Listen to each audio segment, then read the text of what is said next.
Hey, you guys, it's just me just sitting out here chilling. And when I say chilling, that's relative depending on where you're from. It's over 100 degrees out here in Arizona, but it's still nice because I'm under these pavilions and they got these fans here. It's just nice, man. They got a lake over there, they got a water park over there, all of that. But it's just very peaceful. I found just one of many places I like to come to just to relax. Well, I want to keep this short because I was just sitting here thinking, because I did a video. If you're not following us on TikTok, the name of our channel on our page on TikTok is the name of this same YouTube page, which is Samba Journeys. So make sure you check that out. But I did a video that's surprisingly, man, it's taken off. Um, I did a video on there where I was talking about my experience so far, or one of the things I've noticed living out here in Arizona is how it seems like a lot of the interactions that I've come across, anytime I see black men in particular who are in interracial relationships, and again, I personally do not care who you marry. I'm not, that ain't why I'm here. I'm not judging you, anything like that. Whoever you choose for your wife, that's for life. That's how I see it. And that's your choice. You know what I mean? And I don't feel any kind of way about that. So, so that's not, you're not going to get that energy from me. But when what I notice is that when I would say, we have this thing called the vibe check, where you basically, I'm calling it the vibe check, but basically, someone as myself, I grew up in the Northeast, and when you see another black man, you give him a little nod, right? You just like, hey, what's up? That kind of thing. And that's it. And then you just keep going. It's just our way of kind of touching base and just keeping it moving. It's not about getting in some deep conversation. Quite honestly, it ain't really about developing some deep friendship or anything like that. You know what I mean? It's just kind of like you see somebody that looks like you, and you just want to touch bases and be like, "Hey, how you doing?" That kind of thing, and that's it. And if it leads to something else, great. But typically it's just a what's up, and you keep it moving.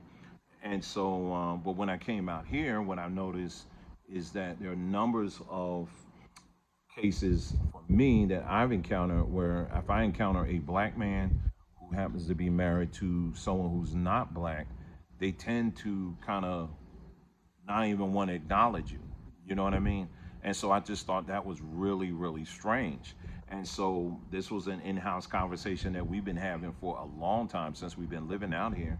And so I did a video. I said, let me post it on TikTok. And man, at a tune of 30,000 views and counting, and many, many comments, there are numbers of people who are saying the same thing. And so I was like, that, okay, then clearly it ain't just me that's noticing this. But it doesn't stop there, okay? It doesn't stop there because I know for many of you, you may hear that and automatically you're jumping in the comments and saying, yup, it's specifically them. But I will say this, I've also noticed that even with other black people as well from time to time, where we're in this space where the whole courtesy that we used to have as black Americans, and we still do to a measure, of just saying what's up to one another, it's starting to wane. Okay?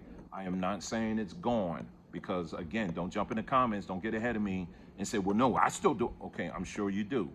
But what I am saying is, someone of a certain age, I am saying that we're starting to see this trend, this thing that was baked into black American culture, we're starting to see it starting to wane. And that's just the facts. And there are many, many people out there that can confirm that. Now, this is something that is mainly something that black Americans have done.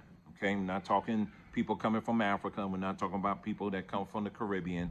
This was always a thing that black Americans have done. And I give an example of that when we moved to Florida. We were living in Florida for a few years, and we lived near a Caribbean community.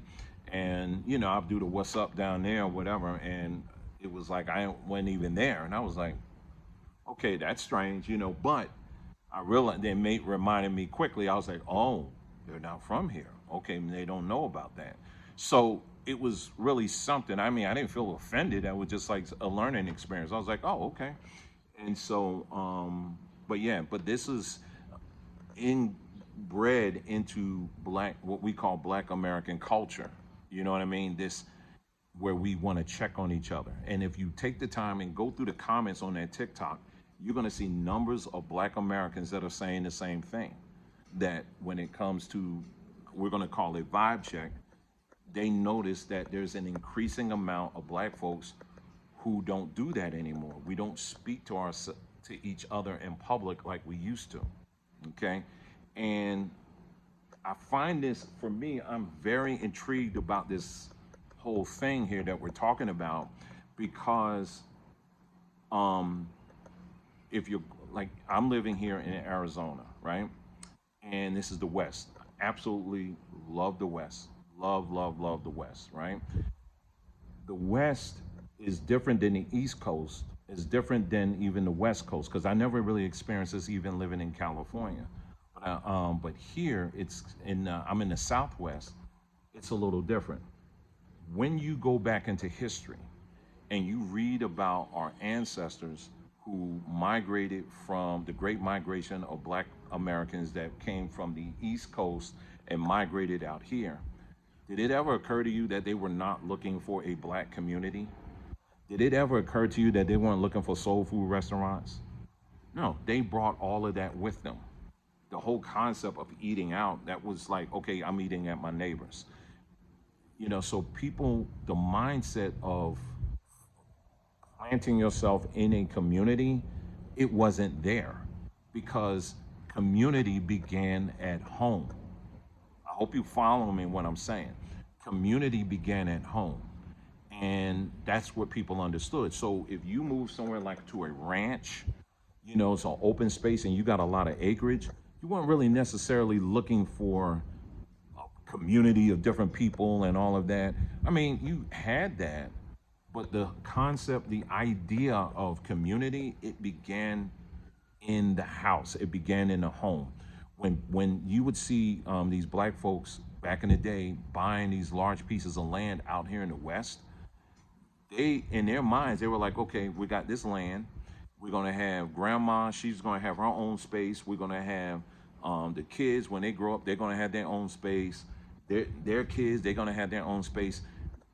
When you're buying stuff like that, when you're moving to an open space like out here in Arizona, that's what was the mindset back then. And I would say, to a certain extent, it's still like that. When you come out to a place like here, it's going to be different. You're going to be challenged in your way of thinking, because when you're coming from an area that's heavily populated like the East Coast, or I would even say down in certain places in Texas, you're coming from areas that are very noisy, that has a lot of noise. And I'm not necessarily talking about just audible noise. I'm just talking about just, there could be a lot of mess going on. There's just a lot of activity. There's even a lot of light noise, light meaning like a lot of traffic lights, street lights, and all of that.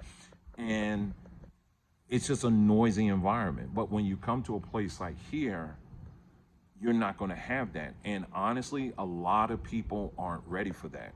They don't know what to do with that. That's why you can go on here on YouTube right now and you'll find plenty of videos of black folks saying, "Oh, I couldn't hang. I couldn't do it. I couldn't do it here.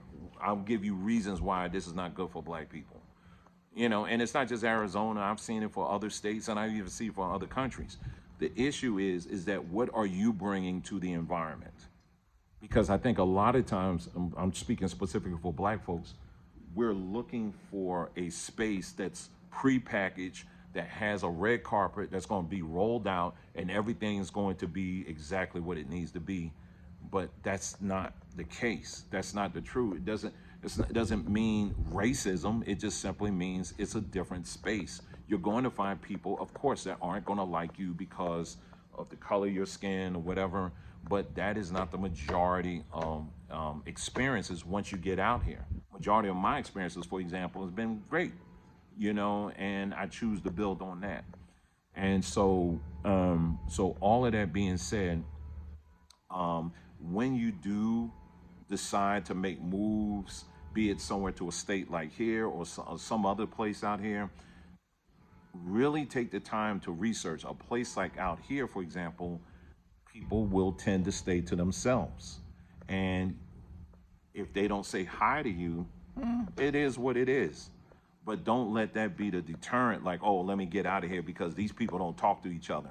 Because as I'm listening, as someone who's out here and I'm really listening, and I'll tell you, I am really listening to people. That's one thing I can say about myself. I really do listen. When I'm listening to black folks out here in other places too, and I'm hearing the complaint that, black folks, we don't talk to one another. What I am seeing is that's the effect. But what's causing that? What's causing that is when you bring black folks into a place that is quieter, what's happening is you are being forced to face yourself. You are being forced to see the state of affairs about you and the people that you associate yourself with. There's no other noise to distract. You are faced with it. So you can be on TikTok, you can be on Instagram, you can be on Facebook, you can be on X, and it seems like, okay, all black people, we are all on code, we're all together. That's cute and that looks good and all that when you're on social media. But in the real world, when you are faced with just you yourself in the real world, just you and other people that look like you, the reality is a lot of black folks don't really talk to each other. We don't really, in many cases, we don't even like each other. That's true. This is true. We can see this every day. I know you don't maybe want to talk about that. I know that may feel uncomfortable to say that, but it's true. And when you don't like yourself, you can't expect other people to fill in that void. You understand? And so that's what's happening. So places like here, when you move to a place like this, or you move to Colorado or anywhere for that matter, that isn't as noisy, you are going to be faced with yourself. You're going to be faced with that, and you're going to be challenged with that. You and other people like yourselves, you are going to be faced with each other, and you're going to see exactly where things really stand. You're going to see it, and it's going to challenge you, and it's going to bother you. But when you step back and you think about it, it should help you to get a better perspective on things. So anyway, I just wanted to share that. I don't want to make this video too long, but I hope you guys got something out of this. Take care. Enjoy the rest of your day. And yeah, I sure am too. So take care. I'll see you next time.